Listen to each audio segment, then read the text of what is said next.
Welcome back to the Cozy Cottage Homestead. I know, it's been a little bit. So today we're going to be cutting up in the kitchen. It's based on a title of a book. It is a very old book. It was first printed in 1934. Cutting up in the kitchen. And the last time it was copyrighted was in 1975. That was a couple of years after I was born. Very good book. It's Merie Ellis, if I'm pronouncing that right.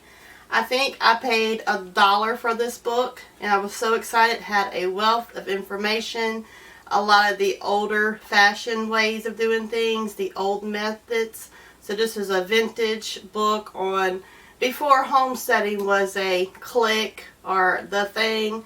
It was already a thing. There's nothing new under the sun. And to my surprise, this book was actually autographed, which made it even that more valuable. And I was just tickled pink that I had found a really cool book that was actually autographed by the author. I guess the person selling it didn't realize the value that the book would be if it was actually signed by the author. But for me, it was just an amazing treasure to find. So it shows you all kind of old ways of how to butcher your meat at home, like for home processing, how to cut your steaks and your pork chops and your roast, and how to make sausage, ground meat, etc. Today I'm not really going to be processing any of my own meat, but it was time to go purchase some more ground beef. And I'm going to share with you how people used to put it in the freezer after freezers became a thing, and we've all gotten comfortable with using freezers. Now, I do have a video on canning ground beef. I'll try to leave that in the link along with chicken as well. But I like to pull from my refrigerator first, and then my freezer, and then when it's really getting tough and I have nothing else to pull from, or I don't have the money to go buy fresh meat, then I have my canned meat to fall back on. So today, instead of being wasteful and using freezer bags, I know it's the same difference. You're going to use something else. If you don't use freezer bags, you're going to use freezer paper. If you don't use freezer paper, you're going to use foil. You're going to find something to put your meat up in the freezer. So today, I decided I would go ahead and put it up the old-fashioned way in freezer paper, and save my freezer bags for other things, which I'll show you that in a minute. And it kind of balances out things. If you use the freezer paper, it saves on your freezer bags for things that you want to put in freezer bags that may be harder to get out of the bag. Like, for instance, mine is going to be shredded cheese today. So I'd rather put it in a freezer bag so I can stick it in my refrigerator and then just pull some out whenever I need it when I'm cooking. So I hear a lot of people saying, well, it's almost impossible to be frugal. How are you so frugal? How do you keep making things work and keep stretching things? It is a mindset. Fortunately for me, it's just something that I was actually born with early on. I can tell you a quick story about that. During the holidays, being a child growing up, my siblings wanted name brand stuff. I preferred to have 2 or 3 pair of jeans or shoes or outfits, but they want that one pair of expensive jeans or that one pair of expensive shoes. And then they would wash that stuff like every day or every other day. But for me, that just seemed like a waste of energy, even back then, even as a small child. For me, it was easier and smarter to have several different outfits to get me further in the week, so I didn't have to wash clothes every day. That was just my take on it. Even back as an early child, I would have rather had decent clothes to wear and not care about the name brand whatsoever. So I don't know, maybe it has something to do with being the oldest, seeing our family struggle, had a rough start when we were young kids, I don't know. But it's just always how I have been. So I try to share those tips with those of you that's looking for other ways to reprocess things, retrain your brain to think a little more frugally so that you can save money, the ones that are serious about saving money. I'm not talking to the people that's got money. You go do what you need to do. But I could tell you, even if I had money, my lifestyle would be the same, because it's not that we don't have money. We are actually very blessed. We are very fortunate. And of course, I could go buy those things too if that was what my heart desired. But I choose to live a more simple and plain life and save money for things that may come along later on.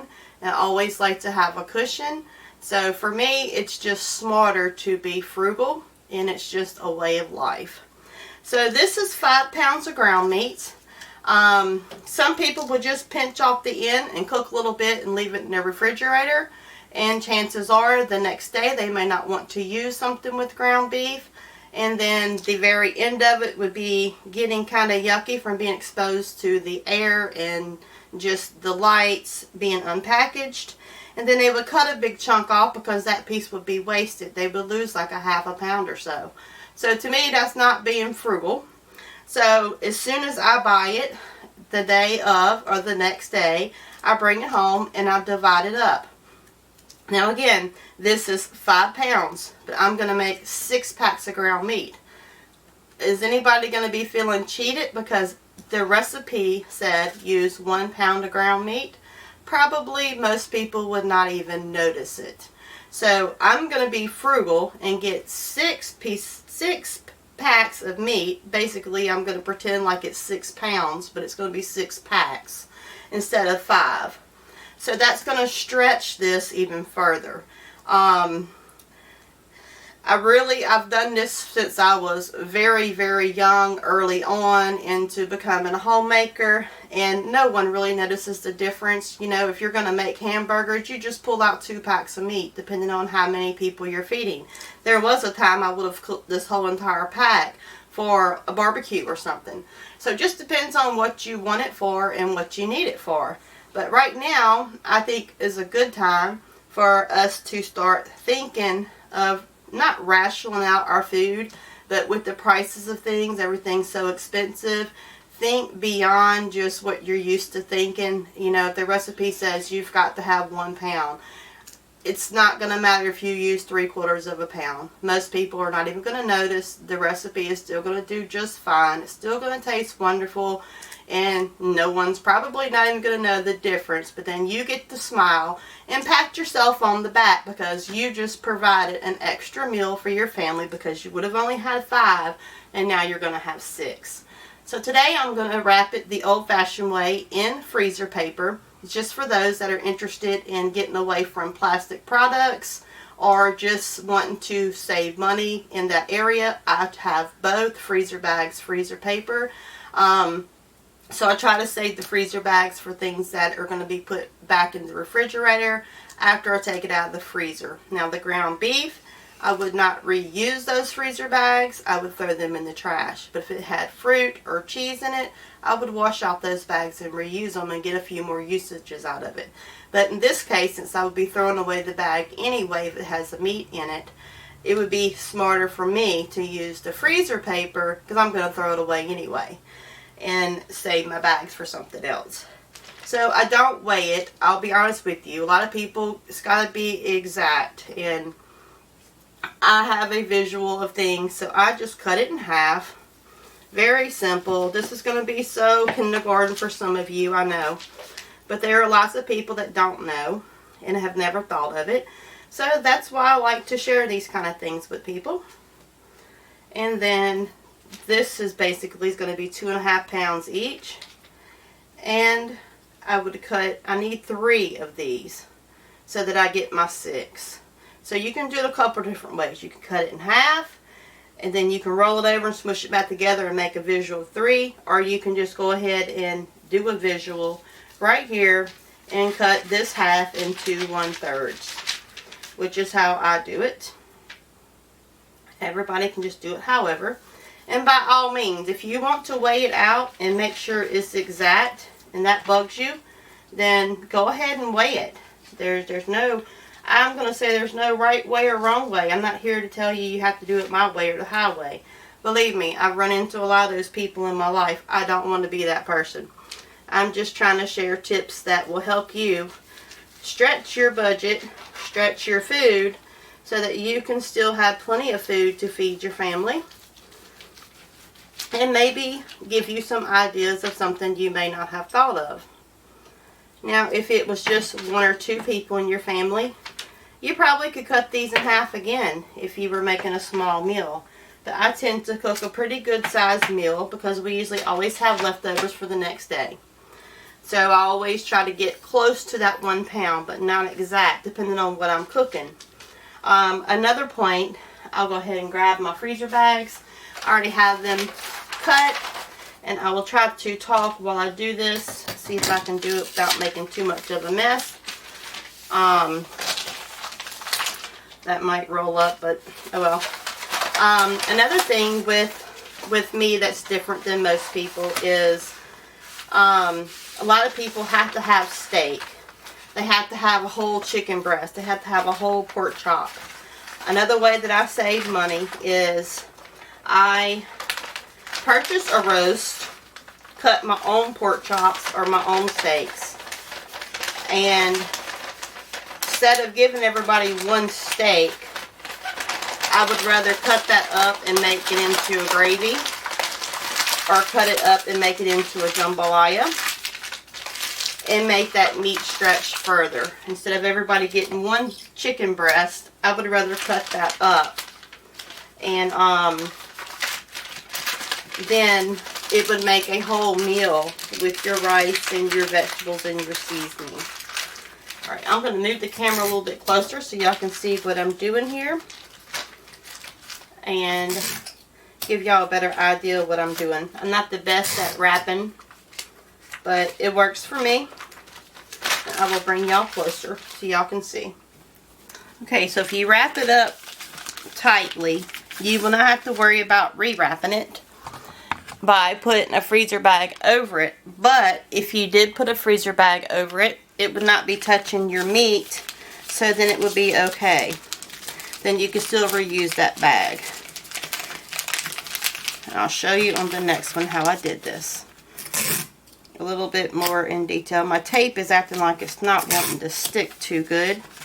It's probably getting, like me, a little old. Okay. So you do want to go ahead and tape it up good to where there's no air in the packaging.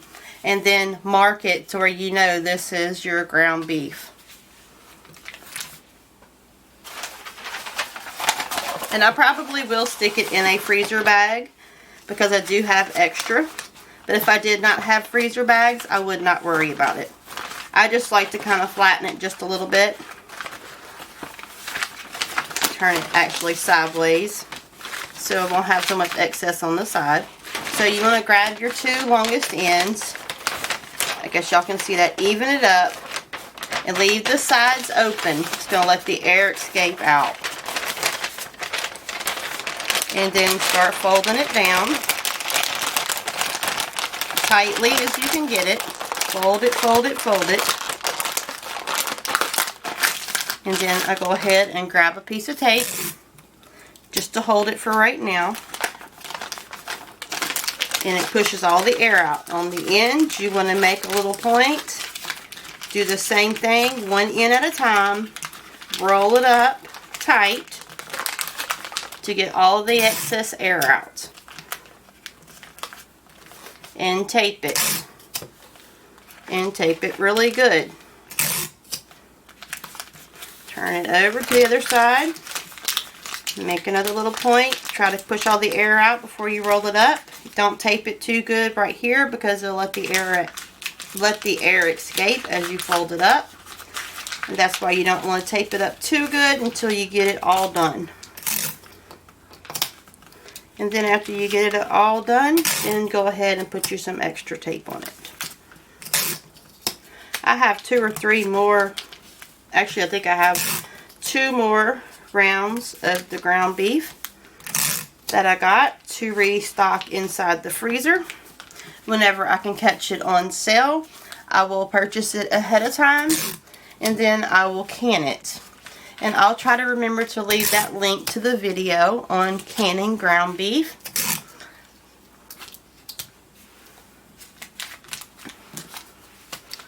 Okay, let's go to the next one. So I just ripped it off the roll. You can see one's a little longer than the other. And the side that's longer is the side that I will roll up tight. I don't really do a whole lot with this. I kind of smushed it a little bit to where it's flat, just to make it easier. Put it in the center. Bring the two taller ends up. Even them up best you can. Go ahead and make your fold and keep rolling it down till you get to the ground beef. And just fold it as tight as you can get it. And keep folding it on the ends. Put your one piece of tape to get started. Then go to one side or the other. Make your little triangle. Fold it several times. And then fold it back to itself. Okay, now the other side.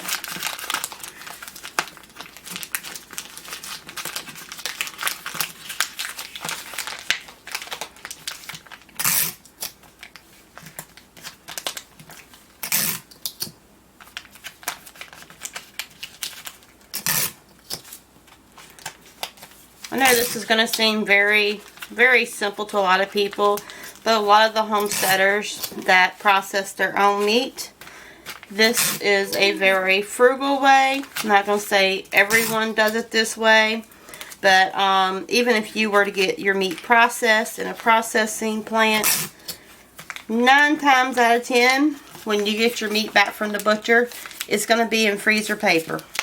It's not going to be in Ziploc bags. Why is that? I'll let you think about that one for a second.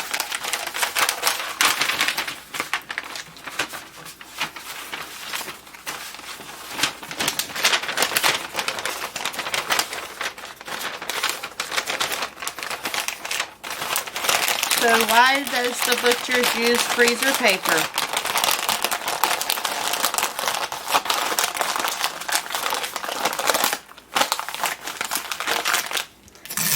My guess is it's much cheaper and it helps their overall profit. It's more expensive for them to butcher thousands upon thousands upon thousands of customers' beef or venison or pork, and to put everybody's stuff in Ziploc bags, freezer bags. Your cost would go up, your expense would go up, their expense would go up. So think about it. How does the butcher shops do it when you go pick up meat? And we think we have to get the new, latest, and the greatest everything. But if the butchers charged you for the price of the Ziploc bags, it will be nearly impossible for you to afford to get your own meat processed. So my thinking is it's cheaper and it's probably a lot healthier than putting food in Ziploc bags. Alright, same thing goes for chicken breast. This is about 10 pounds of chicken breast. About $15 per package. It had about 5 chicken breasts in each package. Not being of a frugal mindset, you might would just pull out those 5 chicken breasts for $15 and feed it to your family of say 4 or 5 or even 6 if you had small children. What I like to do is buy 2 packs, so that's $30, and it gives me 10 chicken breasts. And then I put 2 chicken breasts, which is about 2 pounds of chicken breast, in each bag. And then I make 10 meals instead of 2 meals. And to me, that's being very frugal. And the 2 breasts are usually more than enough chicken meat for whatever meal it is that we would prepare. Yes, occasionally we may grill up some chicken, or even just take out the 2 breasts and cut it into chicken strips and fry it. And I think you would be surprised at how many chicken strips you actually can get out of one of these large chicken breasts. So if you're looking for more ways to be frugal, this is just some more ideas of how you can stretch your budget and stretch the food that you feed your family without just because you think, well, I can't go buy chicken every day for $15 to $20 for my family. But you can buy 2 packs and feed them twice, or you can buy 2 packs, come home, wash it, separate it, and freeze it. And if you have a smaller family than say 3, you probably can get away with just 1 breast. And in your case, you probably could make even more meals. But a good rule of thumb is to take 2 of the chicken breasts and then use it in your recipes just like you would with anything else, and then you would have plenty of chicken for your recipe. Now, this is just one of those things that we do that is frugal and helps stretch the budget. And of course, you know, I get it. Some people need to have a big old piece of meat. But I think the times that we are facing right now, people are trying to find ways to stretch their money, stretch their meals, but yet still be healthy. And chicken breast is still really good for you and really healthy, and even more frugal if you can raise your own chicken and process it yourself. But for those that can't, or not quite to that position yet, if you do these simple little tips, you will find that it will help you stretch your budget. And before you know it, you'll probably be thinking of a whole lot of other ways you can stretch your budget to still make your family's meals very tasty and very healthy.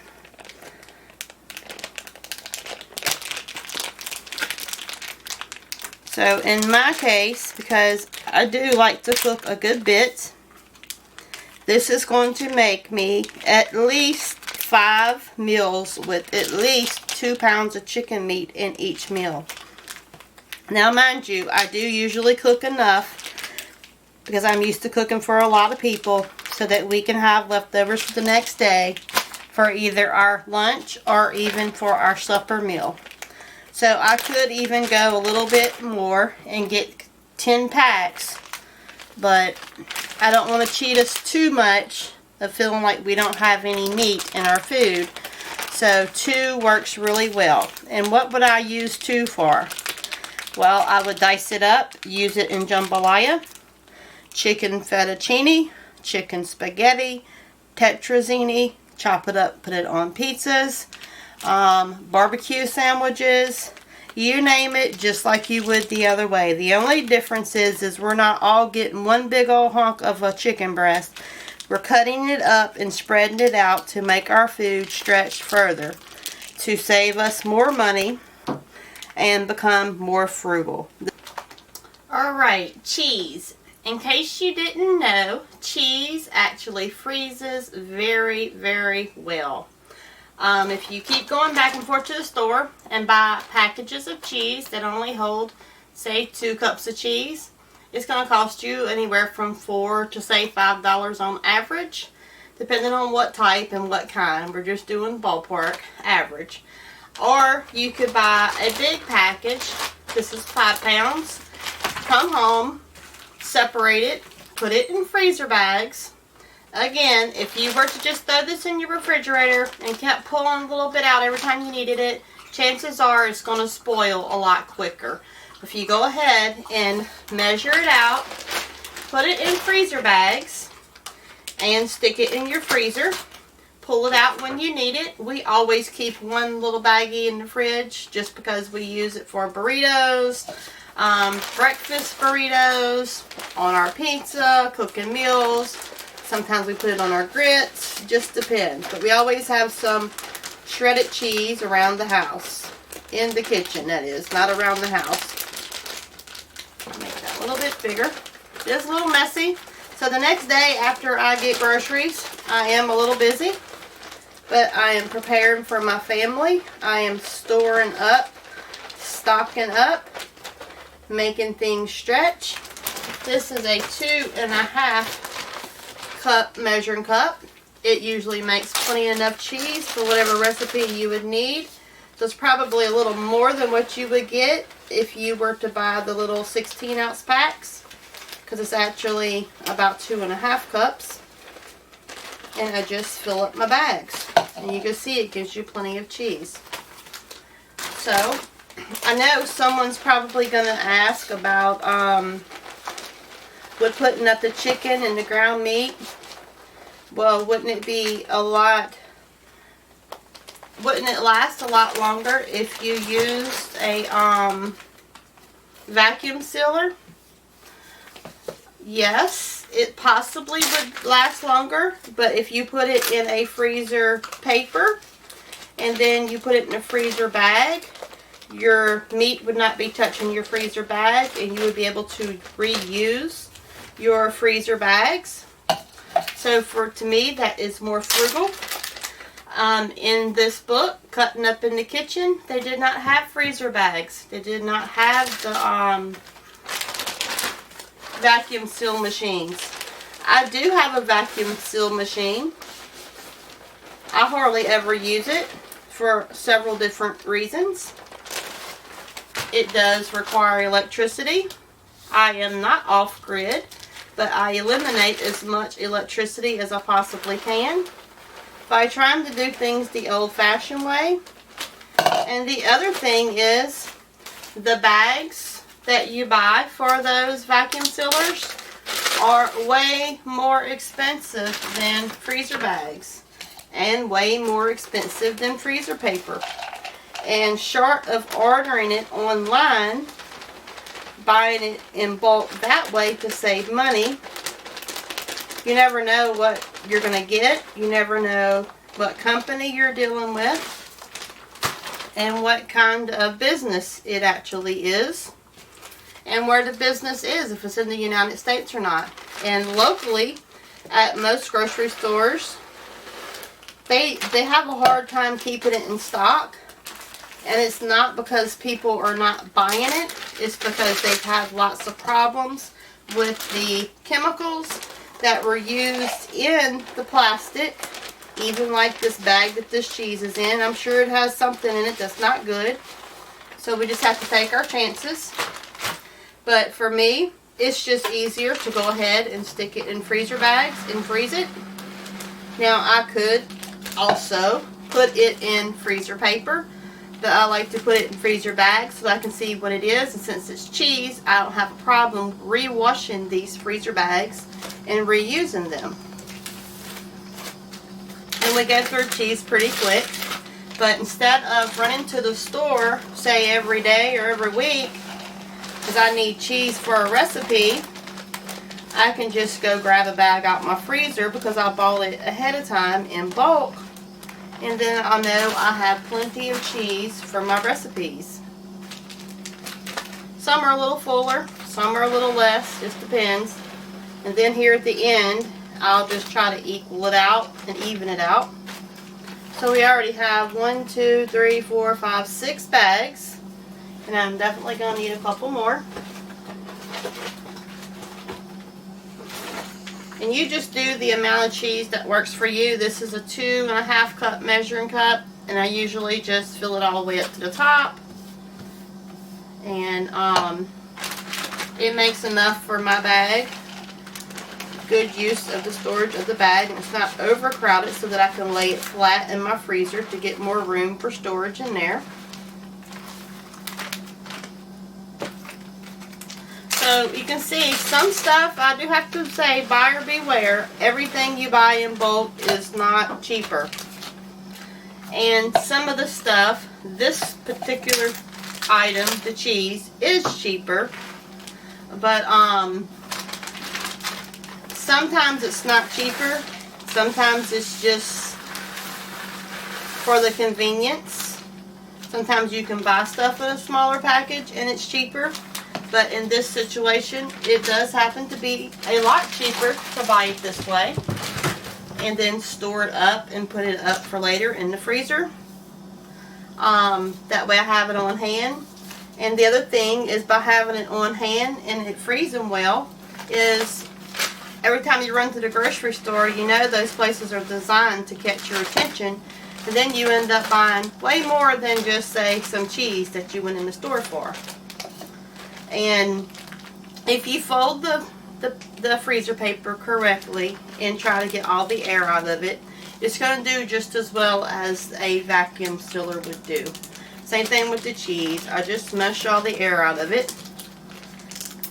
And then I'm just going to shake it down a little bit and flatten it out. And that will go straight into my freezer. I have froze cheese like this for years. It does absolutely wonderful. I also freeze my Velveeta cheese that I make homemade in freezer bags. I do wrap it in freezer paper first, just because it's homemade cheese.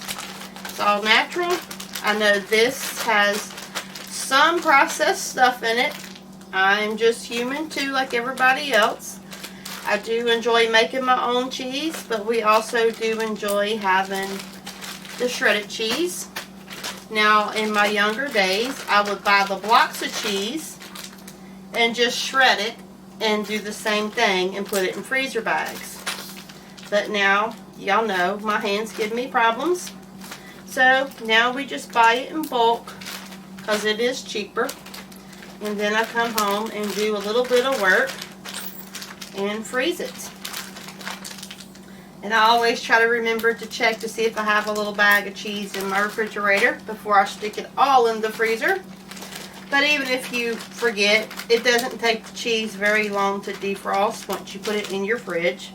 So it really does not change the flavor, does not change the texture. It is just like as if you just bought it. So if there's any skepticals out there that has tried to scare you into thinking that, oh, it tastes nasty now, if you put it up correctly and you get all the air out of it and you seal it up, it's going to be just like as if you just got it out from the grocery store. Okay, so let's see, how many packages do we have here? 1, 2, 3, 4, 5, 6, 7. So we got 8 packages.